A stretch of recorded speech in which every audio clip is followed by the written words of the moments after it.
테크놀로지 고경철 전무님의 로봇 기술과 AI와의 융합, 광주 로봇 산업 전략입니다. 큰 박수로 맞이해 주세요. 네, 안녕하세요.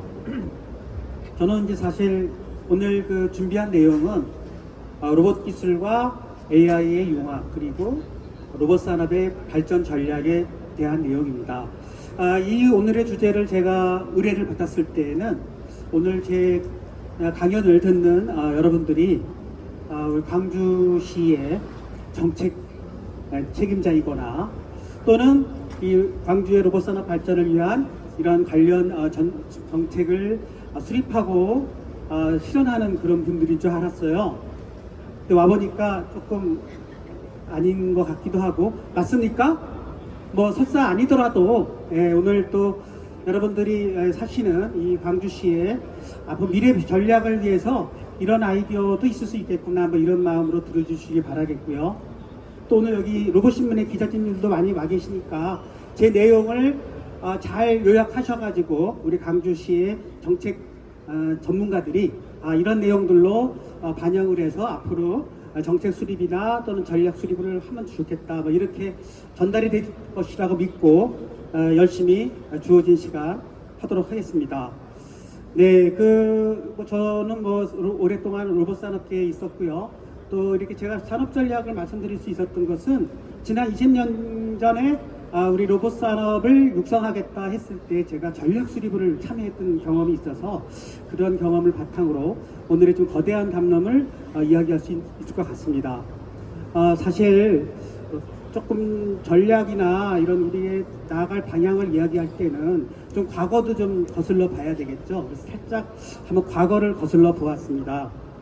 먼저 우리나라 로봇 개발 역사는요, 의외로 오래됐습니다. 한 30년 됐는데요.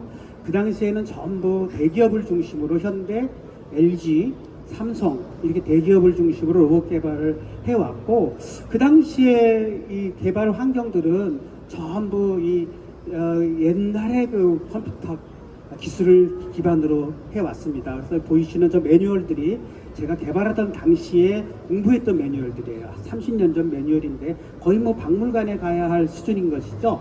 어느 정도로 이게 발전을 했냐면 저 당시의 컴퓨터 수준에 지금의 컴퓨터 수준을 비교해 본다면 100만 배가 빨라졌다고 합니다.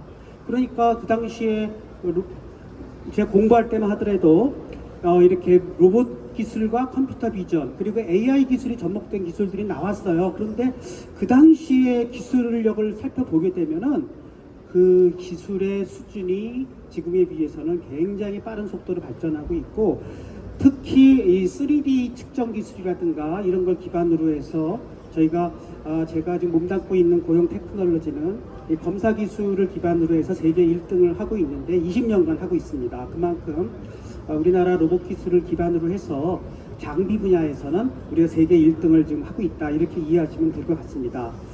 그리고 특히 요즘에는 이제 AI 시대가 오면서 제조 장비의 제조의 데이터를 AI에 한번 접목시켜보자 해가지고 제조 데이터를 기반으로 한 AI 기술들이 굉장히 지금 활발하게 적용되고 있습니다. 두 번째 기술은 이제 우리나라 로봇 기술의 현황을 잠깐 살펴보게 되면 제가 공부할 때만 하더라도 제어 이론, 그 다음에 컴퓨터 비전 기술, 또 동력학 기반으로 한 여러 가지 키네매틱스 기술들이 핵심이었어요. 근데 요즘에는 전부 이것이 패키지화 돼가지고 자동 설계가 되고 있습니다. 그러다 보니까 대학에서 과연 이런 기초 이론을 가르칠 필요가 있을까? 그냥 다 요즘에는 AI라 또는 자동화된 패키지 소프트웨어들이 다 계산을 해주고 있는데, 이러한 것을 우리가 빨리 활용해서 더 빠른 시간 내에 설계를 자동화하는 그런 시대로 좀 나아가고 있는 것이죠. 특히 요즘에는 AI를 기반으로 해서 코딩도 자동화해주고 설계도 자동화되는 시대로 좀 가고 있습니다. 제가 공부하던 시절에도 인공지능 기술이 들어왔어요. 한 30년 전에 들어왔는데 아까도 말씀드렸듯이 이미 컴퓨터의 속도가 100만 배가 빨라지다 보니까 그 당시에 이론으로만 연구되던 기술들이 지금은 이제 실용화가 되고 있는 그런 수준에 와 있다고 생각합니다. 그래도 아직까지 로봇계의 4대 난제라는 게 있습니다. 첫 번째가 지금 1차적으로 문제가 풀린 물체 인식 기술이죠. 물체 인식 기술 중에서도 로봇 쪽에서는 3D 기술이 굉장히 중요한데요. 어떻게 집을 것인가, 어디를 집을 것인가, 또 내가 그것을 정확하게 핸들링 하려면은 어느 부분부터 접근해야 될 것인가 등등을 전부 로봇이 생각해야 되는데, 이것을 일일이 티칭해서 할 수는 없는 것이고, 그때그때마다 AI 기술을 이용해서 판단하는 그런 기술들이 지금 연구되고 있습니다. 제가 오늘 자료의 밑에 보면은 전부 이렇게 링크들을 다 걸어놨습니다. 그래서 여러분들 이거 보시고 저 링크들 내가 어떻게 좀 더 들어가서 자료를 얻지 하면 궁금하실 것 같아서 제가 강의 맨 끝에다가 QR마크를 올려놨어요. QR마크 좀 찍으시면 바로 구글 드라이브로 제 PPT 원본을 다운받을 수 있도록 해 놓았습니다. 그래서 그 자료를 다운받으시면은 바로바로 이제 원본 자료에 있는 링크들을 연결해서 저 기술들의 실제 기술들이 어떻게 가고 있는가를 여러분들도 확인해 볼 수가 있습니다. 요즘에는 공부하는 학생들만 논문을 보는 것 같은데요. 그렇지가 않다고 봅니다. 여러분들 다 대부분 기업에 계실 분들인데도 기업에서도 관련 연구들, 자료들을 PDF로 받아본다든가 또는 아카이브로 가가지고 실제 퍼블리시가 안 된 논문에도 뜨끈뜨끈하게 현재의 로봇 기술의 현주소를 볼 수 있는 논문들이 많이 나와 있고, 놀랍게도 그 논문들의 대부분은요, 요즘에는 깃허브라 그래가지고 이런 데이터 공유 센터에다가 코드도 다 올려놓고 학습된 데이터도 올려놓고 여러 가지 실험 데이터들도 전부 공개를 하고 있어요. 그러니까 이제 논문이 논문으로 끝나는 것이 아니라 정보를 얻을 수 있는 게이트 역할을 하고 있습니다. 그래서 여러분들 중요한 연구 기술이 있으면 이렇게 링크를 타고 들어가서 논문을 다운받고, 또 논문에서 적시하고 있는 깃허브로 들어가서 그 리파지터블리로 들어가서 그 폴더로 들어가면 전부 웬만한 데이터들이나 또 원본 데이터, 코드 소스 이런 것들도 다 다운받을 수 있기 때문에 서로 기술을 공유하고 상호 발전하는 시대로 좀 가고 있습니다. 그런 의미에서 저는 링크를 정확하게 걸어놨고, 아까 말씀드린 대로 그걸 타고 소스를 확인해 보실 수가 있겠습니다. 위치 인식도 마찬가지죠. 요즘 그 앞에 고태봉 전무님께서도 말씀하셨지만 중국산 로봇들, 청소 로봇들이죠. 네, 로보락이라든가 이런 데에 보면은 전부 동글동글 돌아가는 작은 것이 전부 그게 이제 라이다라는 센서인데요. 라이다 센서를 통해서 공간 인식을 하고, 공간 인식을 통해서 내가 집안에 어디 있는지 위치를 정확하게 파악하죠. 이거 처음에 딱 집안을 스캔하면서 자기가 지도를 만들어내고, 만들어진 지도 내에서 자기 위치를 정확하게 인식하는 기술, 이게 지금 자율주행 기술에서 쓰고 있는 공통적인 기술들입니다. 물론 이제 테슬라 같은 경우는 이런 라이다를 안 쓰고 카메라 비전만을 가지고 쓰겠다 하는 기술도 있지만, 지금 두 가지 어프로치가 혼용되는 것이 현재 로봇에서 쓰이고 있는 위치 인식 기술의 현주소입니다. 두 번째로는 이제 슬램 기술, 아까 말씀드렸듯이 지도를 만들어 나가면서 행해지는 기술은 드론이라든가 요즘 말하는 각종 자율주행 기술에서 많이 사용되는 기술입니다. 지금 원래 다 영상들을 연결해 놨는데 지금 아마 인터넷 문제로 연결이 안 되고 있는데요. 제 소스로 들어가시면 다 그 자료들을 보실 수가 있겠습니다.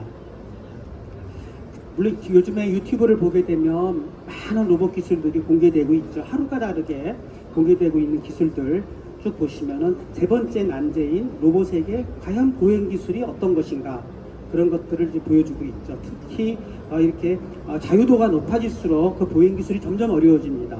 그러한 기술들을 전부 강화학습이라든가 또는 모방학습을 통해서 로봇에게 실제로 걸음마를 가르쳐주는 그런 연구가 활발하게 연구되고 있고, 지금 이제 웬만하면 강화학습 기술이 대세가 돼서 로봇이 정말로 인간처럼 걸을 수 있는 그런 시대가 이제 온 것이라고 생각이 됩니다. 속도 면에서도 안정되는 자세 면에서도 다 이제 로봇 기술이 현실화되고 있는 것이고, 특히 요즘에 제가 후반부에서 말씀드렸듯이 이것이 실제 리얼 환경에서 학습하는 것이 아니라, 우리 어려서 걸음마를 배울 때는 자기가 넘어지면서 배웠지 않습니까? 그러려면은 보통 몇 년씩 걸렸죠. 근데 로봇에게 학습을 하려면은 몇 년씩 학습할 수가 없으니까 가상 환경에서 그걸 학습하도록 해서 굉장히 순식간에 학습할 수 있는 그런 시뮬레이션 패키지들을 제공하고 있습니다. 로봇 손이죠. 바로 제 다음에 이제 우리 워닝 로보틱스에서 바로 로봇 손에 대한 이야기를 하실 텐데요. 손에 대한 것도 벌써 우리 몸의 손가락은 22자유도 또는 24자유도로 이루어지고 있다고 하는데 이 커다란 자유도를 갖는 이러한 링크들을 어떻게 제어를 해야 자유스럽게 도구를 핸들링하고 그 다음에 인간처럼 자유스럽게 작업을 할 수 있는가, 이런 문제에 도전을 하고 있는 것입니다. 우리 인간이 결국은 두 발로 보행을 하면서 손을 자유자재로 쓰면서 만물의 영장이 되지 않았습니까? 결국은 로봇에게도 두 손을 자유롭게 쓸 수 있도록 해줄 때 진정 우리가 꿈꾸는 휴머노이드 로봇 세상이 열릴 것이고, 아까 고태봉 전무님께서도 얘기하셨지만 뭐 일경 구조의 산업이 열릴 것이다 했는데, 그러려면은 이 부분이 다 해결이 되어야 로봇이 실용화 단계로 들어가는 것이죠. 단순히 그냥 아크로베틱하게 쇼잉하고 어떤 액션 모델만 주는 게 아니라 실제 현장에서 일을 할 수 있는 로봇이 구현되는 기술은 저는 손에 달려 있다고 봅니다. 그리고 그 손에 대한 기술도 캐나다라든가 독일 이런 데서도 굉장히 지금 발빠르게 연구되고 있고, 저도 오늘 쭉 둘러봤는데 로봇 핸들을 또 이렇게 구현한 기업도 지금 전시가 돼 있더라고요. 광주의 소재 기업인 것 같은데 손에 대한 연구가 지금 활발히 연구되고 있다, 이렇게 말씀드릴 수가 있겠습니다. 이제 세 번째 주제로는 인공지능 얘기를 안 할 수가 없습니다. 결국은 이제 인공지능이라는 게 우리는 알파고 이후에 또 재작년부터 LLM, 초대형 거대 언어 모델을 통해서 LLM을 통해서 지금 뭐 거의 챗GPT가 뭐 거의 인터넷을 대신할 정도로 굉장히 우리에게 많은 정보를 제공하고 있지 않습니까? 저도 많이 쓰는데요. LLM을 잘 쓰려면 여러분들도 뭐 좋은 뭐 프롬프트 엔지니어링이라는 기술도 있지만 정말로 잘 활용하면은 자기의 효율이 많이 올라가는 걸 알 수가 있고, 우리 기업에서도 이 LLM 기반의 자동화 기술을 많이 연구하고 있습니다. 그래서 지금 API 수준으로 해가지고 워크플로우들을 자동화한다든가, 또는 이메일을 크롤링 해가지고 최근에 고객들의 데이터를 분석해가지고 그것을 우리가 이렇게 여러 가지 그 데이터들로 자동으로 정리해가지고 그것을 마치 실시간으로 보여주는 그런 기술들도 연구하고 있죠. 젠슨 황이 향후 제조산업의 미래는 휴머노이드에 있다 해가지고 실제 자동차 공정에 이 로봇들이 투입될 거라고 합니다. 벤츠, BMW, 현대, 테슬라, 미국의 상하이 자동차, 중국의 상하이 자동차 등 각종 자동차 회사들이 이러한 휴머노이드에 대한 투입에 대한 투자를 지금 하고 있는 현실이고요. 실제 그 휴머노이드들이 작업을 하기 위해서는 역시 데이터가 많이 필요하고, 티칭으로는 해결이 안 되는 것입니다. 티칭은 육자유도, 지금 보시는 전시장에 있는 저 육자유도 로봇들은 티칭으로 다 해결이 돼요. 자유도가 작기 때문에. 그런데 인간의 몸을 갖는 40자유도 이상의 휴머노이드는 티칭으로 해결이 안 됩니다. 스스로 자기가 모션을 제너레이션 할 수 있어야 되는 것이죠. 따라서 이러한 부분에 대해서는 별도의 데이터를 모으는 그러한 기술들이 필요합니다. 중국은 중국 제조 2025 앞에서도 많은 여자들이 얘기를 하셨는데, 결국은 중국이 앞으로 우리나라를 앞서고, 우리나라가 이제 제조 경쟁력을 유지하기 위해서는 더욱더 로봇 기술에 대한 투자를 해야 되는 상황이 되는 것이죠. 로봇 플러스 TV라는 게 있는데요. 역시 오늘 그 로봇 신문에서도 운영하는 그런 유튜브 채널인데, 거기에 최근에 제가 4월 달에 중국 상하이에서 열린 그 휴머노이드 생태계 컨퍼런스에 영상 데이터를 다 올려놨습니다. 중국 자막 전부 제가 한글화 시켜가지고 영상을 보실 수 있으면 중국의 현실이 어떻게 진행되고 있는가를 보실 수가 있습니다. 네, 안타깝게 여기서 영상 재생이 안 되고 있지만 소스로 들어가 보시면 될 수가 있습니다. 유니트리를 또 얘기를 안 할 수가 없는 것이죠. 우리 뭐 최근에 유니트리의 뭐 그 격투기 대회 영상 올라오지 않았습니까? 뭐 일종의 뭐 이렇게 보여주기식이 되기 때문에 인간의 KO승으로 끝났다고는 하지만, 제가 보기에는 언젠가 인간과의 대결에서 로봇이 이기는 날이 올 것 같은 정도로 아주 놀라운 몸 동작을 보이고 있는데, 유니트리의 핵심 기술은 소프트웨어에 있습니다. 누구나 자기네 로봇을 가져다가 학습을 하게 되면은 그 기민한 동작들을 할 수 있도록 그 소프트웨어 툴킷을 전부 제공하고 있는 것을 유니트리 홈페이지 들어가 보면 다 확인해 볼 수 있어요. 여기 보시면 저렇게 로스, SDK2 이런 것들이 소프트웨어 디벨롭먼트 킷이라 그래서 누구나 사용자들이 접근해서 자기네들이 로봇을 핸들링하고 학습시킬 수 있는 그러한 인프라 환경을 다 제공하고 있습니다. 여기 우리 워닝 로보틱스도 와 계시고 또 우리나라 로봇 메이커들이 많이 와 있지만 저 홈페이지 다 들어가 봤어요.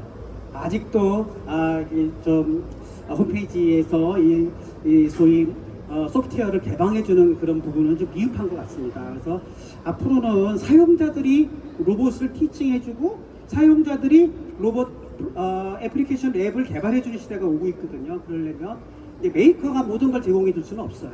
그러니까 사용자들이 알아서 자기가 쓰고자 하는 용도나 공정에 맞는 그러한 프로그램들을 개발할 수 있도록 이런 식으로 약간 오픈 생태계로 구성하는 것이 하나의 방향이 아닐까 저는 생각이 됩니다.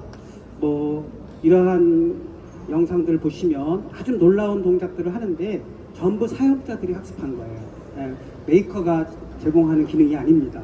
그런 면에서 유니티리의 이러한 일종의 데이터를 공개하고 그다음에 소프트웨어 툴킷을 공개하고 API를 공개하는 그러한 전략은 우리 로봇 메이커들이 고민해야 할 부분이라고 저는 생각합니다. 아까도 앞에 있는 연장께서 얘기했듯이 코브라이언의 그 덩크슛 장면 이거 지금 어디서 해결한 것이냐면 CMA에서 한 거거든요. CMA는 미국의 굴지의 대학 아닙니까? 유니트리 중국 유니트리 사가지고 유니트리도 못 해내는 저런 그 농구 동작 같은 것들 영상만 갖고 그 코브라이언의 살아생전의 영상만 보고도 학습하는 시대가 온 것이죠. 네, 이런 놀라운 시대에 우리는 지금 살고 있는 것입니다. 네, 그래서 미국도 뭐 많지 않습니다. 허깅 페이스라는 사이트가 있는데요. 허깅 페이스 이렇게 치면 사이트로 들어갈 수 있습니다. 여기에 보면은 145만 개의 모델이 올라와 있어요. 얼마나 대단하지 않습니까? 그 프리 트레이닝 된 모델들을 그 파운데이션 모델이라고 해서 누구나 미리 트레이닝된 모델들을 다운받아서 자기만의 데이터를 갖고 추가 학습을 시켜서 소위 이제 포스트 트레이닝, 리파이닝 한다고 하는데요. 그렇게 추가 학습을 하고 전위 학습을 하는 구조로 지금 가고 있습니다. 그러니까 우리가 처음부터 이제 제로 베이스로 시작할 필요가 없는 거예요. 남들이 다 올려놨어요. 그러니까 그러한 기술들이 현재의 세계적인 추세라고 보여집니다. 제가 들어간 영상을 제가 한번 영상을 제가 만들어 봤습니다. 150만 개가 떠 있고 여기 보면은 왼쪽에 보면은 필드별로 로보틱스를 쳐보면은 로봇 쪽만 해도 몇 개가 올라와 있습니까? 네. 468개의 모델이 올라가 있지 않습니까? 그러니까 이런 식으로 엔비디아의 그루트 모델, 뭐 예를 들면은 뭐 라마의 무슨 모델 이런 걸 기반으로 해서 파운데이션을 여기서부터 시작해라. 이게 전부 프리예요. 놀랍지 않습니까? 왜 프리로 했을까요? 일단은 초기에 사용자들을 많이 끌어모으려고 그 얼마 무지막지한 비용을 들여가면서 트레이닝 해놓은 키트들을 모델들을 공개하는 것입니다. 대신 뭐가 남을까요? 다운로드한 로그 기록은 남습니다. 누가 다운로드 해갔는지 이런 건 다 알 수가 있도록 해서 미래의 사용자 그룹들을 좀 만들어 놓는 그런 시대로 가고 있습니다. 네. 그리고 뭐 당연히 뭐 아까 VLA 그쵸? 비전 랭귀지 액션 모델 소위 이제 텍스트 모델만 갖고는 안 되겠다. 액션까지도 전부 학습시키자. 이거는 VLA 프로젝트라 그래서 오픈 VLA라고 치면 여기에 참여하고 있는 컨소시엄을 볼 수가 있어요. 어마어마한 대학들, 어마어마한 기업들이 다 조인해서 들어가고 있습니다. 이렇게 같이 컨소시엄을 구성해주는 좋은 점은 뭐냐 하면 서로 프로토콜, 스탠다드 이걸 다 맞출 수가 있어요. 그러다 보니까 소위 그룹 지니어스가 가능해지는 것입니다. 서로 머리를 맞대서 시스템 에너지를 올릴 수가 있는 것이죠. 이러한 것이 현재의 인공지능 업계에서 벌어지고 있는 현실인 것입니다. 우리가 말이죠. 이렇게 고립돼 가지고 뭔가 이렇게 기술에서 동떨어지는 걸 뭐라 그러죠? 갈라파고스라 그러지 않습니까? 그럼 진화해서 지금 쇠퇴되는 것이죠. 그러니까 지금 전 세계는 이미 인공지능 개발자들은 허깅 페이스에 모이고 로봇 개발자들은 전부 오픈해가지고 서로 컨소시엄을 구성하고 이렇게 해서 서로 지금 커뮤니티를 구성하기 때문에 딱 그 사람 이름만 대고 명함만 봐도 당신이 어느 정도 수준에 있는 사람인가 다 알 수 있어요. 그만큼 서로 오픈돼서 업로드한 그런 데이터 이력들을 서로 보고 있는 것입니다. 이렇게 서로 발전하고 서로 연합하는 그러한 세상에서 우리가 뒤떨어지지 않으려면 어떻게 해야 될까요? 우리만의 네트워크 모델을 올려야 됩니다. 내 코리안 쳐봤어요. 이쪽에 코리아 탔더니 몇 개 없어요. 코리안 모델 몇 개 안 올라가 있습니다. 그 얘기는 아직 우리가 앞에서 우리 박일우 그 로봇 PD가 그 이제 뭐 로봇 얼라이언스, K 얼라이언스 만들어서 뭔가 이제 K 휴머노이드를 리드하겠다고 했지만 저는 그게 꼭 성공을 해서 이 허깅 페이스의 우리나라의 로봇 파운데이션 모델들이 많이 업로드 되는지 그것만 봐도 그 프로젝트가 국가적인 프로젝트가 성공했는지 알 수가 있는 거예요. 근데 여기에 뭐 서로 이제 의미가 없는 그러한 기술 실적이 올라온다 그러면 우리끼리 그냥 고립화가 되는 거라고 저는 생각이 듭니다. 네, 그런 의미에서 우리는 빨리 이런 세계적인 추세를 쫓아가야 되겠다 이렇게 말씀을 드리고 이것도 역시 제가 지금 직접 홈페이지 들어가서 했던 장면들을 보여드립니다. 월드 파운데이션 모델 너무 많이 들어봤죠. 이제 세상을 배우겠다 인공지능이 이미 이제 인공지능이 뭘 다 배웠습니까? 인간의 모든 머티리얼, 다큐먼트, 논문, 글씨로 된 건 다 배웠어요. 놀랍지 않습니까? 어느 정도로 배웠냐면 약 2580억 개의 파라메타로 이루어진 거대 모델들이 10억 개의 논문들을 다 읽었고 10억 개의 텍스트들, 인간이 쓴 모든 글씨 자료를 다 읽어버렸어요. 그래서 그렇게 지금 대답을 하는 것입니다. 이제 배울 수 있는 거는 인간의 액션을 배우겠다는 거야. 왜 저런 행동을 하지? 왜 이런 행동을 하지? 그러려면 어떤 데이터가 올라올까요? 영상 데이터가 올라가는 것입니다. 그러니까 여러분들 유튜브에 막 찍어서 올리고 페이스북에 올리고 인스타그램에 올리고 우리가 막 신나서 올린 영상들이 전부 세계적인 연구기관에서는 모션 데이터를 학습하는 데 쓰이는 거예요. 물론 뭐 어느 정도 그런 것을 요만한 약관으로 해서 개인정보를 다 동의합니다 뭐 이런 기준으로 해서 배우겠지만 그런 식으로 이미 이제 액션 데이터들이 이미 사용되고 있다는 것입니다. 네, 그래서 오늘 저에게 주어진 시간은 이제 한 10분도 안 남은 것 같은데 정리하도록 하겠습니다. 중국의 AI 굉장히 무섭게 올라오고 있고 딥시크의 충격 지금 2월 달에 우리가 탁 내리지 않았습니까? 이 양원핑이라는 친구가 논문 24쪽짜리 논문을 올려가지고 세계에 충격을 주었는데 그거 읽어보신 분 네, 학생들은 많이 읽어봤겠죠. 놀라운 그 날리지 디스틸레이션이라든가 네트워킹을 경량화하기 위한 여러 가지 기술들이 그 논문 속에 다 들어있는 것을 확인해 볼 수가 있습니다. 그 딥시크가 LLM뿐만 아니라 로봇 쪽으로도 다 들어오고 있어요. 그래서 중국 쪽의 논문들 잘 살펴보면은 아카이브 이런 데 들어가 보면 딥시크를 기반으로 해서 로봇 파운데이션 모델을 구축한 논문들이 나와 있습니다. 그 얘기는 뭘까요? 그들만의 생태계를 지금 만들고 있는 것입니다. 네, 뭐 CEO, CS 2025 넘어가겠고요. 그래서 지금 이제 뒷부분, 약간 오픈AI, VLA 넘어갔고 강화학습도 지금 아까 말씀드린 카네기 멜론으로 해서 유니트리를 강화학습시켜서 그런 그 농구의 그 농작 제어를 구현했다는 부분이 조금 겹쳐지는데 이런 것들이 전부 엔비디아의 디지털 트윈 기술하고 그다음에 유니트리가 오픈한 그런 오픈 소프트웨어 구조 그리고 이미 허깅 페이스에서 이미 올려버린 이미 프리트레인된 파운데이션 모델 그런 걸 기반으로 해서 이미 그냥 로봇만 사고 그다음에 시뮬레이션 플랫폼을 이런 옴니버스나 코스모스 같은 걸 이용하고 데이터는 아까 말씀드렸듯이 인간이 만들어낸 행동 데이터를 갖고 학습하고 그 다음에 모델들은 허깅 페이스에서 프리트레인된 라마 모델이라든가 여러 가지 적절한 모델들을 찾아가지고 학습하는 거예요. 여러분 이거 어려운 일 같습니까? 저 올해 65세 정년 퇴임했는데요. 저도 들어가 봐서 API 가입하고 한 달에 22불짜리 구독하고 데이터 다운받고 학습해봤어요. 됩니다. 돼요. 남의 일이 아닙니다. 여러분들 젊은 사람들 특히 공부하시는 분들 지금부터 도전을 해가지고 이렇게 나와 있는 것들 따라서 해가지고 얼마든지 따라갈 수 있는 그러한 지금 시대에 열려 있다고 좀 생각합니다. 그래서 지금 뭐 인바디드 인텔리전스 이제 에이전트 인텔리전스를 넘어서서 인바디드로 간다 그러는데 우리나라 지금 에이전트 가고 있으니까 그 전 단계가 에이전트로 인공지능이거든요. 이 에이전트 인공지능은 단순히 챗GPT가 아니에요. 그냥 에이전트를 만들어주는 겁니다.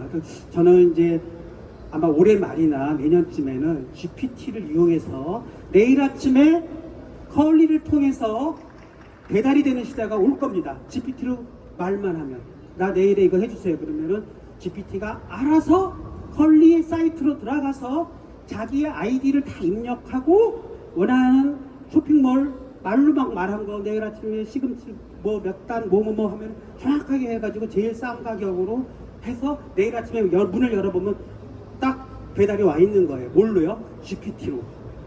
그게 에이전트 AI입니다. 그 시대 지금 다 열어가려고 하고 있어요. 제 말이 거짓말 아닙니다. 아마 올해 말 정도면 에이전트 AI가 여기저기서 솔루션이 나올 겁니다. 말로만 일을 시키는 거죠. 그 다음이 이제 그래도 말로 얘가 일을 하는 게 에이전트 AI라면 실제 물리 세계에 들어와서 일을 하는 게 이제 로봇화된 인바디드 인텔리전스죠. 그러니까 우리나라 이제 겨우 GPT도 뭐 지금 네이버 클로바 X가 있어서 우리만의 모델로 지금 있긴 하지만 저는 이미 기술은 에이전트로 넘어가고 있고 에이전트 기술은 이미 많은 클로드라든가 이런 데에서 이미 에이전트 기술들을 지금 선보이고 있고 이미 기업 레벨에서는 워크플로우들 자동화라든가 아까 얘기했듯이 이렇게 CRM 데이터를 크롤링 해가지고 이렇게 대시보드를 만들어낸다든가 하는 업무 자동화는 이미 지금 기업에서 이루어지고 있습니다. 그것도 일종의 비즈니스 에이전트 기술이죠. 그런 건 전부 지금 현실화되고 있는 실정입니다. 네, 그렇게 넘어가고 이제 마지막으로 여러분이 관심 있어야 할 향후에 광주의 산업 전략은 어떻게 할 것인가 그렇게 하면서 제 이야기를 마무리 지으려고 합니다. 네, 이거 넘어가겠습니다. 좀 반복적으로 넘어가고 제가 사실은 이제 앞으로는 이제 소프트웨어 시대가 절대적으로 열릴 것 같습니다.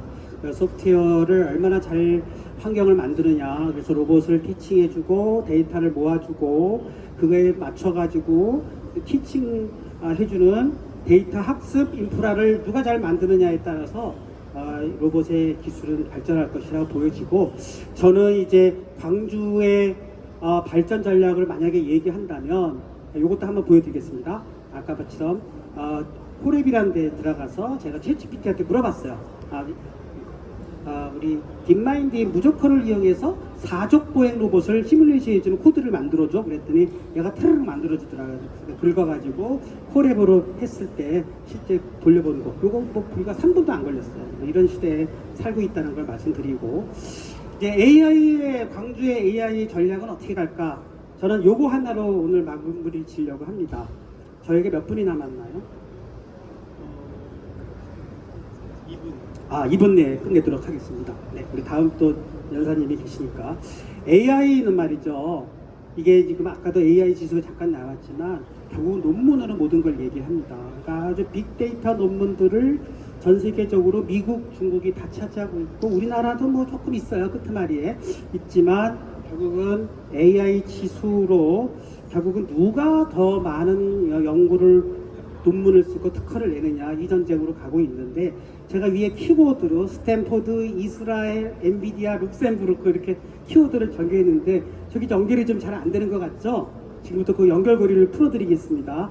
첫 번째로는요, 요게 공통점이 뭘까요? 공통점 아시는 분 손 들어보세요. 네, 퀴즈 들어갑니다. 경품은 없습니다.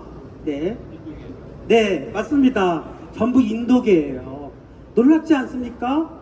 CEO 구글의 피차이, 그 다음에 나델라 마이크로소프트죠. 그 다음에 크리슈나 IBM, 아라빈드 스리비나스 이 사람은 잘 모르시겠죠? 이것은 퍼플렉시티라고 아까 클로드로 지금 전 세계를 난리치고 있는 클로드의 창업자고 오픈 AI에서 튀어나온 사람들입니다. 이렇게 이 네 명이 전부 인도인이에요. 놀랍지 않습니까? 그만큼 인도의 IT 기술은 굉장히 뛰어나고 두 번째가 요거예요. 요거가 무엇을 의미할까요? 1119명, 671명. 아시는 분 개수 한번 해봐 주시겠습니까? 경품을 좀 갖고 올 걸 그랬어요. 예. 왼쪽이 잘 못 읽으시죠? 이스라엘 국기 있지 않습니까? 이스라엘의 테크니올이라는 대학이 있는데 그냥 이스라엘 서울대예요. 엔비디아의 개발자를 조사를 해봤더니 1119명이 엔비디아가 테크니온 출신이랍니다. 놀랍지 않습니까? 옆에 스탠포드가 671명이에요. 엔비디아의 개발자예요. 스탠포드 하면 미국의 최고의 대학 아닙니까? 그보다 거의 2배 이상이 이스라엘 테크니온 대학 출신인 거예요. 뭘 얘기합니까? 지금 이란을 갖다가 그냥 쥐고 패거우지 않습니까? 그게 이스라엘의 이스라엘의 무기 실력 같습니까? 아니에요. 머리예요. 그만큼 머리 좋은 사람들이 인도, 이스라엘에 있다는 겁니다. 알겠습니까? 여러분들한테 네. 강조하는 것도 아니지만, 그러면 룩셈부르크, 이게 또 내가 마지막 키워드가 어떻게 룩셈부르크로 연결되느냐? 룩셈부르크가 엔비디아의 공동 연구소를 만들었어요. 왜 만들었을까요? 룩셈부르크 같은 코딱지만한 나라가 왜 엔비디아, 그 유명한 엔비디아를 연구소로 끌어들였을까요? 뭘까요? 이스라엘 테크니온 출신들을 당기기 위해서라고 합니다. 룩셈부르크 살고 싶은가 봐요. 이게 저는 광주의 살 길이라 생각합니다. 결국은 인재를 끌어들일 수 있는 전략을 삼아야 되는 것이죠. 당연히 룩셈부르크는 AI의 성지가 될 것입니다. 이미 AI의 성지가 된 코딱지만한 나라들이 많아요. 에스토니아, 그다음에 덴마크, 로봇 회사들 이런 것들이 전부 지금 뒤늦게 왜 저런 나라들이 갑자기 AI와 로봇에 이렇게 중심지가 됐지? 역전의 발상이거든요. 우리는 항상 실리콘밸리나 뭐 이런 엔비디아만 세계 최고가 될 줄 알았더니 의외로 역발상을 해서 아일랜드, 네덜란드, 덴마크, 룩셈부르크, 에스토니아 이런 나라들이 세계 AI 강국이 될 수가 있는 것이죠. 우리나라 한때 IT의 최고 국가 지금 그렇게 해서 좀 으스스하게 자랑하다가 요즘 완전히 좀 주눅이 돌고 있지 않습니까? 광주가 AI의 발상지로서 AI의 성지로서 순례 성지로서 발전하기를 바라는 마음에서 제 강의를 마치도록 하겠습니다. 감사합니다. 더 잘했나요?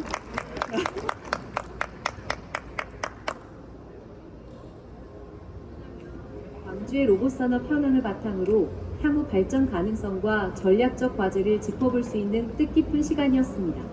강연해주신 고경철 전무님께 감사드립니다. 다음은 워닝로보틱스 박연묵 미래기술본부장님이 로봇핸드의 발전과 실체적 응용이라는 주제로 강연해주시겠습니다.